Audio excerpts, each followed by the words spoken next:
गुरु प्यारी सात संगत जी राधा स्वामी जी। स्वागत है आप सबका एक और नई वीडियो में। संगत जी, आज की वीडियो में हम आपके साथ बाबा जी से दिल्ली में जो सवाल जवाब हुए हैं वो साझा करेंगे। तो आपके आगे यही बेनती है कि वीडियो को आखिर तक ज़रूर देखिएगा, और अगर आप हमारे चैनल पर नए हैं तो चैनल को सब्सक्राइब ज़रूर करें जी।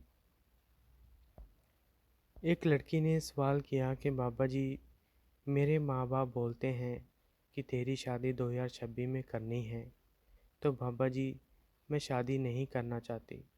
बाबा जी ने कहा, बेटा तू बूढ़ी होकर शादी करेगी? बाबा जी ने कहा, बेटा हर एक चीज़ का वक्त होता है।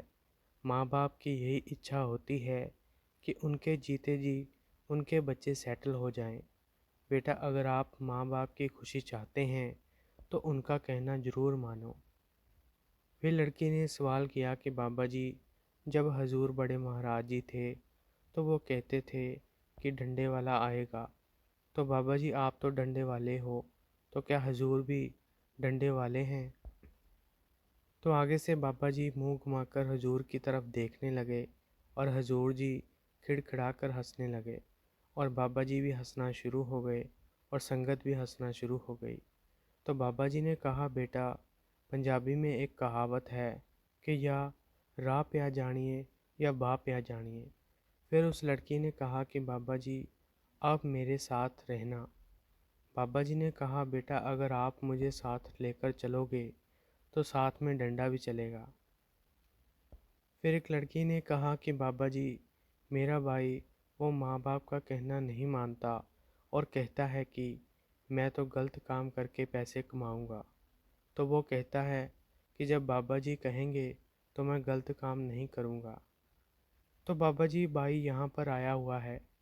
तो आगे से बाबा जी ने कहा, बेटा गलत काम से धर्म पूरा नहीं होगा।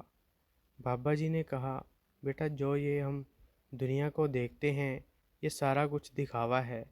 बाबा जी ने कहा, बेटा जो गलत काम है वो ज़्यादा देर नहीं चलता और उसकी बरकत भी नहीं होती, इसीलिए बेटा हमने गलत काम नहीं करना।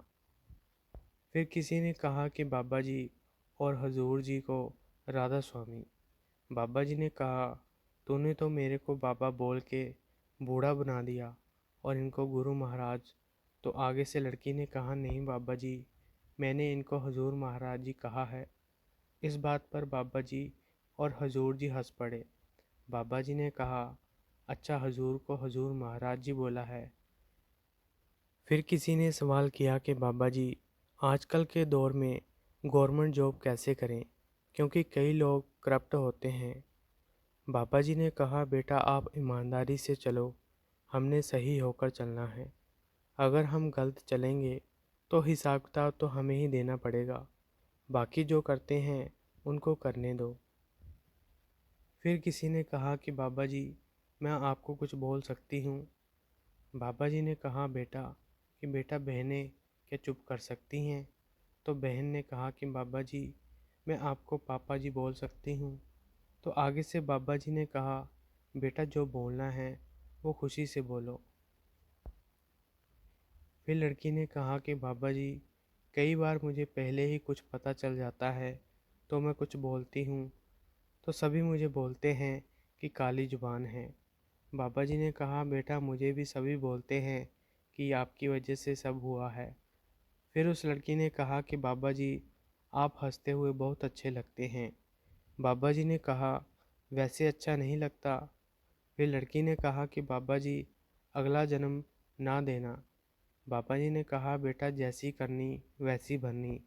बाबा जी ने कहा कि बेटा ये आपके ऊपर निर्भर है कि आप कौन से कर्म करते हैं। बेटा ये आपने ध्यान देना है कि जन्म लेना है कि नहीं लेना, इसमें मैं कुछ नहीं कर सकता। फिर एक लड़की ने कहा कि बाबा जी आप मेरी शादी में ज़रूर आना। बाबा जी ने कहा, बेटा मैं लड़कों की बर्बादी में नहीं जाता। बाबा जी ने कहा, अगर मैं शादियों पर जाना शुरू हो गया फिर मैं सत्संग नहीं करूँगा, फिर तो मैं बेटा सभी की शादियों पे ही बैठा रहूँगा। इस बात पर भी सारी संगत हंसना शुरू हो गई।